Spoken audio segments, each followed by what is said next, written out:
இன்றைக்கு பொது காலத்தின் 15ஆம் ஞாயிறு, ஜூலை மாதம், ஞாயிற்றுக்கிழமை, 13ஆம் தேதி.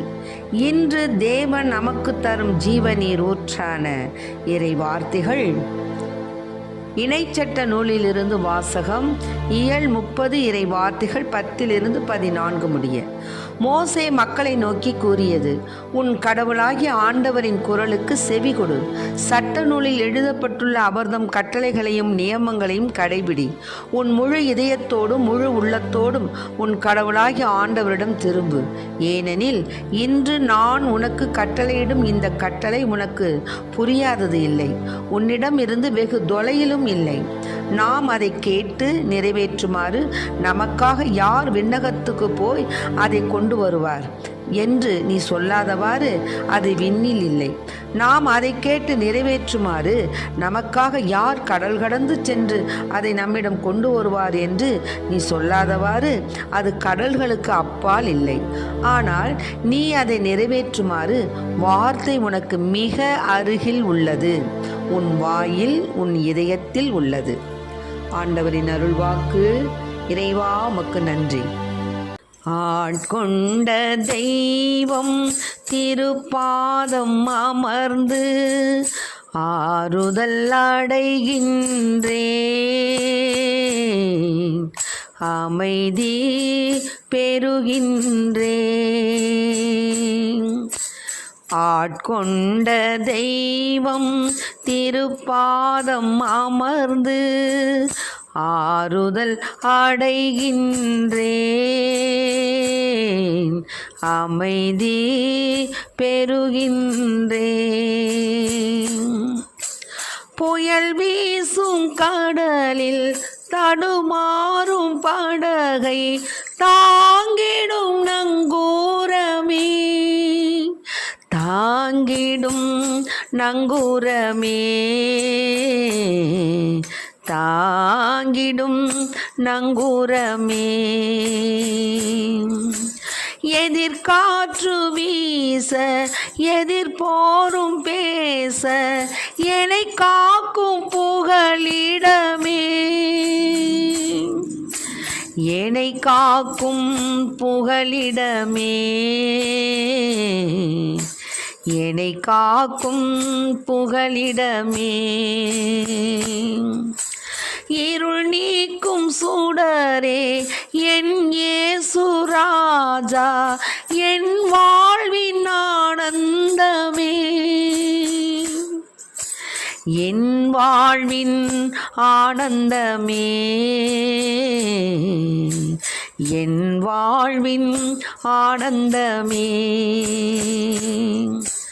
ஆட்கொண்ட தெய்வம் திருப்பாதம் அமர்ந்து ஆறுதல் அடைகின்றேன்,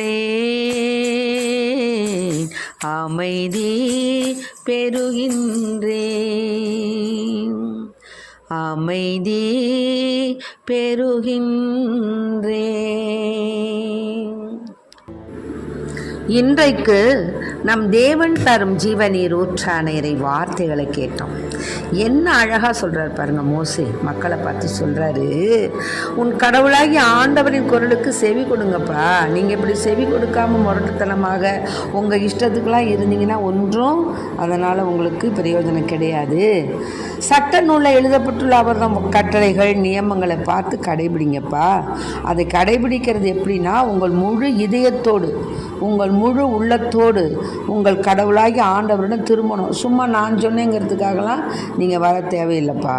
முழு உள்ளத்தோடு ஆண்டவரிடத்தில் அச்சம் பயம் தெய்வ பயத்தோடு நீங்கள் வந்தீங்கன்னா உங்களுக்கு நன்மை. ஆக உங்கள் கடவுளாகி ஆண்டவரிடம் நீங்கள் திரும்புங்க. ஏன்னா நான் உங்களுக்கு கட்டளையிடும் இந்த கட்டளை உங்களுக்கு புரியாததும் கிடையாது, உங்களுக்கு விளங்காதும் கிடையாது, உங்களுக்கு வெகு தொலைவிலையும் கிடையாது. இல்லை விண்ணகத்துக்கு போய் அங்கே யாரும் சொல்லுவாங்க அப்படின்னு அதை கொண்டு வருவாங்க அப்படின்னு நீங்கள் சொல்லாதவாறு அது விண்ணகத்துலேயும் கிடையாதுப்பா. அதை கேட்டு நிறைவேற்றுமாறு நமக்காக யார் கடல் கடந்து போவாங்க அப்படின்னு நீங்கள் சொல்ல தேவையில்லை. அது கடல் கடந்தும் போகலப்பா, அது எங்கே தெரியுமா இருக்குது? நீ அதை நிறைவேற்றுமாறு வார்த்தை உனக்கு எங்கே தெரியுமா இருக்குது?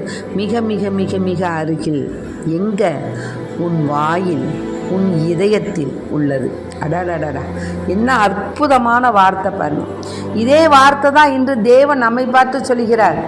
நீ நியமங்களையும் கட்டளைகளையும் கடைபிடிக்குமாறு உனக்கு நான் சொல்கிறேன்.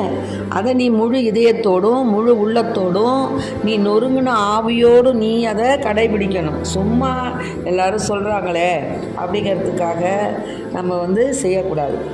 முழு உள்ளத்தோடு முழு இதயத்தோடு நீ ஆண்டவரிடத்தில் திரும்பி வா. விண்ணகத்துக்கு போய் யார் நமக்கு இதெல்லாம் சொல்லுவாங்கன்னு விண்ணகத்துலேயும் கிடையாது அந்த வார்த்தை. கடல் கடந்து போய் எங்கேயும் அங்கங்கேயும் சொல்லுவாங்க, நமக்கு யார் சொல்ல போகிறா அப்படின்னு நீ நினைக்க தேவையில்லை. அது எங்கே தெரியுமா இருக்குது வார்த்தை? உன் வாயில், உன் இதயத்தில். அடாடா, ஆம் அன்பார்ந்த சகோதரர்களே, இதை கேட்டுக்கொண்டு இருக்க அன்பார்ந்த பிள்ளைகளை, நம்ம வாயில் தான் இருக்குது நம்மளுடைய முன்னேற்றம், நம்மளுடைய மீட்பு. நம்முடைய இதயத்தில் தான் இருக்குது நம்முடைய தகுதி, நம்மளுடைய இறை அனுபவம், இறைவனோடு நாம் ஒன்றிக்கும் நிலை. இது ரெண்டும் நம்ம வாயிலே இதயத்தில் இருக்குது. உள்ளொன்று வைத்து வெளியில் ஒன்று பேசணுன்னா அதனால் பிரயோஜனம் இல்லை.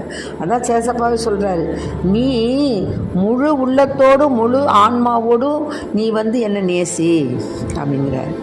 நிறையா பேர் இப்போ திருப்பலி பூசைக்கு போகிறாங்க, ஏதோ சொல்கிறாங்க, போகிறாங்க வர்றாங்க. வீட்டில் பார்த்திங்கன்னா பிள்ளைகள் அம்மா அப்பாவுடைய அந்த நச்சரிப்புக்கு ஆட்பட்டு என்ன செய்கிறாங்க, கோயிலுக்கு போகிறாங்க. இப்போ நிறைய இடங்கள் அம்மா தான் இருக்குது. தெய்வ பயம் கிடையாது. என்னைக்கு செல்லு வந்துச்சோ, என்னைக்கு அந்த பயங்கரமான விஞ்ஞான சாதனங்கள் வந்ததோ, அது எல்லாமே அடிமையாகிடுச்சு. இளைஞர் இளம் பெண்களை மட்டுமல்ல, குடும்பத்தில் உள்ள அத்தனை பேர்களையும் அடிமையாக்கிடுச்சு. பார்க்குறேன், ஒரு படத்தில் பார்த்தேன், அன்று இன்றுன்னு போட்டிருந்தாங்க. அன்று பார்த்திங்கன்னா பாட்டி தாத்தாலாம் உட்காந்து பேர பிள்ளைகளோட உட்காந்து கதை பேசிகிட்டு இருக்காங்க. அம்மா வேலை செய்கிறாங்க, அப்பா பேப்பர் படிக்கிறாரு, இன்னும் கொஞ்சம் வாலிப பசங்க அப்படிலாம் ஒன்று படிக்குது, ஒன்று அம்மாவுக்கு வேலை செய்யுது. இப்படி ஒரு வீடு. இன்று காமிக்கிறாங்க அதையே, கிழவங்கிழவி அவங்ககிட்ட தனியாக ஒரு செல்லை பார்த்துட்டு உட்காந்துருக்காங்க. அம்மா அப்பா அந்த பக்கம் ஒரு செல்லை பார்க்குறாங்க. பேர பிள்ளைகள் எல்லாம் அது தனித்தனியாக கையில் ஒரு செல்லை வச்சுக்கிட்டு படுத்து கிடக்கு. ஒன்று மெத்தையில் படுத்து கிடக்கு, ஒன்று வாசலில் படுத்து கிடக்கு. இப்படி ஆக அன்று இன்று நிலைமை ரொம்ப மோசமாக தான் இருக்குது. ஆனாலும் அந்த மோசத்தை நம்ம அப்படியே விட்டுட்டோம்னா அது என்ன செய்யும், நம்ம பிள்ளைகளை அடிமையாக்கிறோம். அதனால அப்பப்போ என்ன செய்யணும், அப்பப்போ அதுக்கு ஒரு பிரேக் போடணும். அந்த பிரேக் போடணும்னா நம்ம அடிக்கடி சொல்லிக்கிட்டே இருக்கணும். நம்ம அதான் ஜாக்குன்னு விட்டுட்டோம்னா அது பாட்டுக்கு அது இஷ்டத்துக்கு அது பாட்டுக்கு வந்துச்சா போணுச்சா, ஆடு மேய்ஞ்சிச்சா, மாடு வந்துச்சா, கட்னியா அப்படின்னு போயிடும்.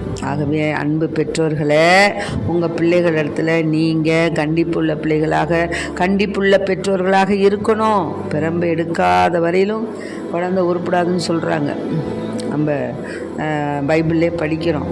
அதனால அதுக்காக நான் குச்சி எடுத்துக்கிட்டு பிள்ளைங்களை ஓங்கி ஓங்கி அடித்து அதுங்களை வெறுப்பாக்கணும்னு நான் சொல்லலை. இதான் ஜாதகம்னு பிள்ளைங்களை போட்டு அடித்து போட்டுறாதீங்க. நாம் சொல்கிற விதத்தில் இருக்குது பிள்ளைகளை நம்ம கட்டுப்படுத்துறது.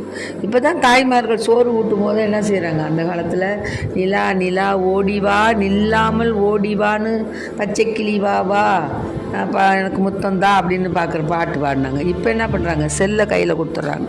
செல்லை கையில் கொடுத்துட்டு அது பாட்டுக்கு சாப்பிடுது, பார்க்குது. ஆக நிலைமைகள் எல்லாமே, சூழ்நிலைகள் எல்லாம் மாறி கிடக்கு.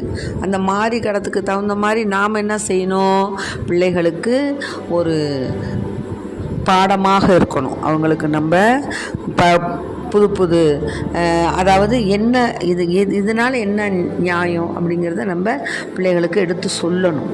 ஆகவே அன்பு பெற்றோர்களே, சட்டங்கள், கடவுளுடைய திட்டங்கள், இவை எல்லாவற்றையும் நாம் நொறுங்கின இதயத்தோடும் உள்ளார்ந்த மனசோடும் நம்ம உள்மன அந்த பற்றுதலோடும் இறைவனை நாம் அண்டணும்.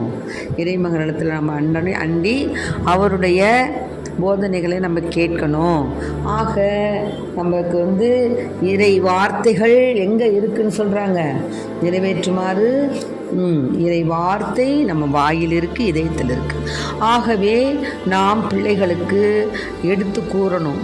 மறைநூல் அறிஞர்கள், அதாவது கோயிலுக்கு போகணும், மறைக்கல்வியை படிக்கணும், பீட கண்மணிகளாக வேலை செய்யணும், இன்னுமாக பல சபைகளில் சேரணும், கோவிலை தூய்மைப்படுத்தணும், இன்னுமாக எத்தனையோ இளைஞர்கள் இதெல்லாம் இருக்குது. இப்போ பெண்களுடைய சபையும் இருக்குது. அதிலெல்லாம் நம்ம சேர்ந்து கோவிலுக்கு நம்ம உடலால் உள்ளத்தாலும் நம்ம சேவை செய்யணும் அப்படின்ற உயர்ந்த பண்பை பிள்ளைகளுக்கு சொல்லிக் கொடுக்கணும். ஞாயிற்றுக்கிழமை ஆச்சுன்னா அங்கே போ, இங்கே போ, அங்கே போ, இங்கே போன்னு கோயிலுக்கு முக்கியத்துவம் கொடுக்காமல் நம்ம பிள்ளைங்களை வரட்டக்கூடாது. ஆகவே இதை கேட்டுக்கொண்டு இருக்க அன்பார்ந்த பிள்ளைகளை, நம்ம 5இல் வளையாதது 50இல் வளையாது. அதனால் நாம் இப்போவே குழந்தைகளுக்கு சொல்லிக் கொடுத்து, திருப்பலியினுடைய முக்கியத்துவத்தை சொல்லிக் கொடுத்து, நல்ல பாவசங்கத்தனம் செய்வதனுடைய அர்த்தத்தை எடுத்து சொல்லி, திவ்ய நற்கருணை வாங்குவதனுடைய முக்கியத்துவத்தை நம்ம எடுத்து சொல்லி, பிள்ளைகளை நாம் நல்ல ஒரு தெய்வீக வழியில் நாம் நடத்தணும். அப்படி நடத்தும் போது நிச்சயமாக தேவன் நம்முடன் இருந்து நம் குடும்பத்தை பாதுகாப்பார், நம்மில் ஒளிர்வார், பிள்ளைகளுடைய வாழ்க்கையை ஒளிரச் செய்வார், மிளிரச் செய்வார். ஆமென். Praise the Lord. மரியே வாழ்க.